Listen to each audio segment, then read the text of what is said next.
And then Allah talks about the big one, and that's the one I really want to end this conversation with, even though there's more to go.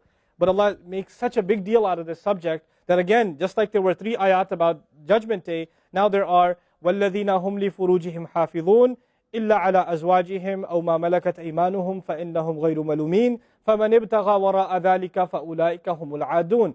3 ayat about the same subject again. The only other subject that got 3 ayat was what? In this list. What's the only other subject that got 3 ayat? Judgment Day. Judgment Day and punishment. This is the next subject that gets 3 ayat. And you know what the subject is? Shamelessness. People who guard their privates. We live in the ultimately shameless world today. The world in which streaming videos off of any website are available on your mobile device. The age in which the pornography industry is a multi-trillion-dollar industry. The point of which, the agenda of which is to make sure every one of you is a consumer of filth in one way or another. That every man, woman, and child is exposed to this stuff, and they're hoping you are, so you become addicted to it, so you become yet another consumer. This is the gift of pornography to society. It's creating people, turning people into animals and perverts. And some of you, unfortunately, have that addiction. And you're watching this stuff online. And you're watching it and saving it on your apps and your mobile devices. And you don't feel bad about it anymore. You've justified it to yourself. And you feel bad about it once in a while, but you go back to it. And as a result, you think, oh, well, at least I'm not hurting anybody. At least I'm not doing it to anybody else. I'm just watching this stuff. It's okay. But you know what's happening to you? Inside, your soul is being just gutted. You have no soul left inside of you. So your prayers are empty, and you can't even shed a tear in your salat because your heart is so devoid of the fear of Allah because of the filth you've been watching all this time. It's turned you from a human being into an animal. So you can't even look. A woman passes by, and you see a piece of flesh walking by. You don't see a human being walking by that deserves respect. You check everybody out and everything out. You're constantly gawking and staring. You have a hard time putting your eyes down. When you're on the subway, when you're on campus, when you're at work, you're walking down the street, you just can't help it. You see a billboard, you take a second look, you see a third look. You don't miss any opportunity to just to violate your soul with your eyes. You're addicted completely. And then you say, brother, how do I get khushu' and salat? What world are you living in? What world are you living in? Ayyuhal ikhwa, my brothers, specifically my brothers. And I know some sisters have this issue too. It's a sad reality. This is a war. This is a war. This is more dangerous than any military war. This is the war that's destroying our souls. It's making its way into our homes. It's making its way, if I want to protect my children from this stuff as much as possible. But when my child goes to school, and it doesn't matter if it's Islamic school, there's a very high statistical likelihood that someone, a friend, with their iPod, with their mobile device, will say, hey, look at this. It's a very realistic, a thing nowadays. It's not far-fetched. And so I have to prepare my children for the filthy world that they're going to be brought up in. And there's no escape from this stuff anymore. There isn't. It's everywhere. It is everywhere. You have Islamic lectures followed up by, those YouTube puts those follow-up clips, and something will be filthy. Something will have to be filthy. And I don't think that's by accident. I'm not much of a conspiracy theorist, but I don't think that stuff is an accident. And what happens to you guys is you watch a video, you see something filthy, you click it, you click something else, and you end up watching disgusting things. That's what happens to you. وَالَّذِينَ هُمْ لِفُرُوجِهِمْ حَافِظُونَ. Especially when it comes to their privates, they guard them. They guard their shame. Brother, what's the solution? Should I get married? Like the guy who asked the other day, how can I get married right now?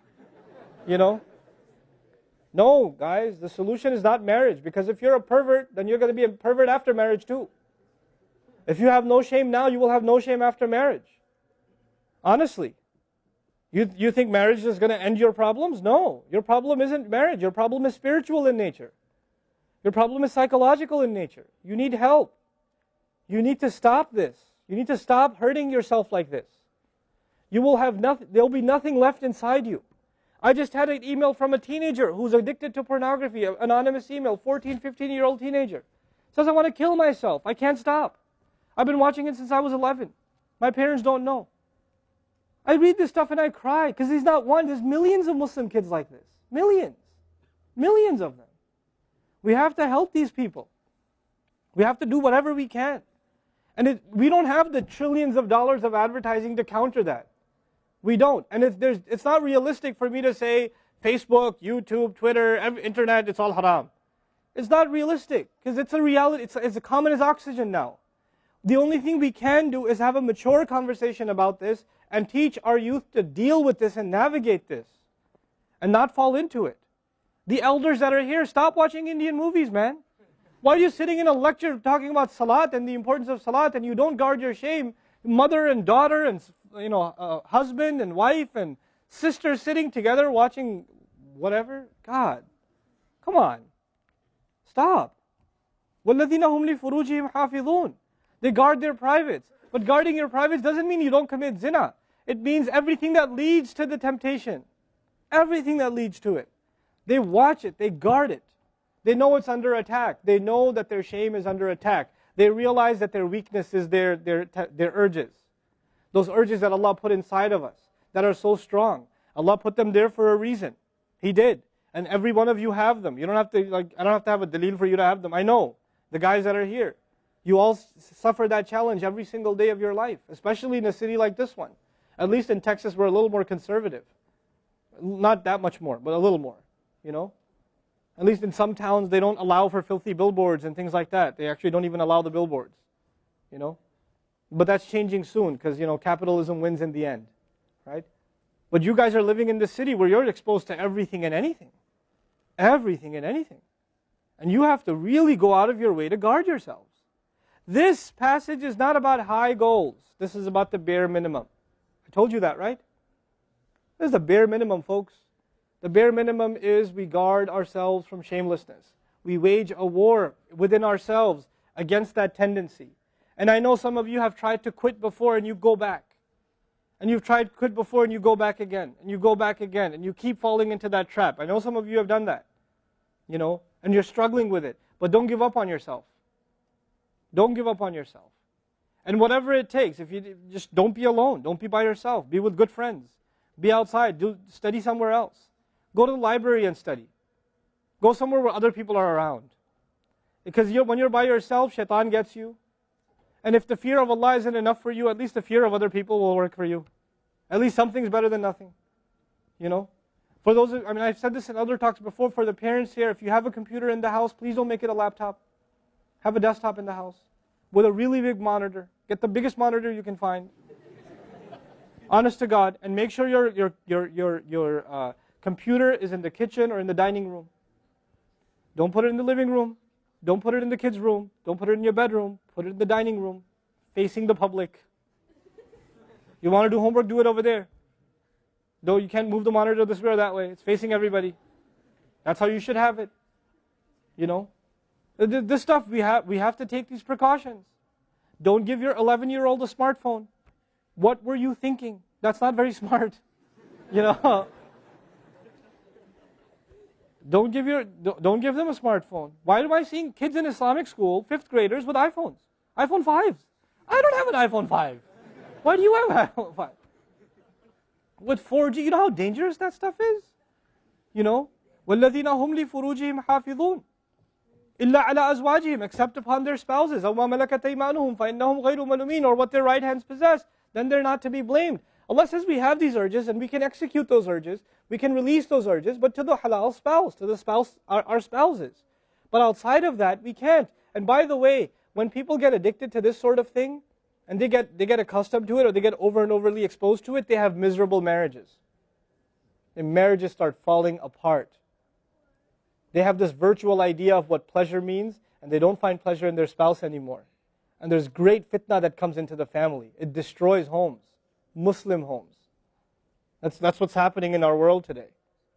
Allah talks about the people who make salah, and He says, I'm describing the people who make salah, because this is the mawsuf, al-musallin, then alladhina, all the alladhinas, all the asma' mawsula here, are the wasf, the sifa of it, which means the people of salah are the people who protect their shame, are the people who fear judgment day, are the people who, they are constant in their prayers.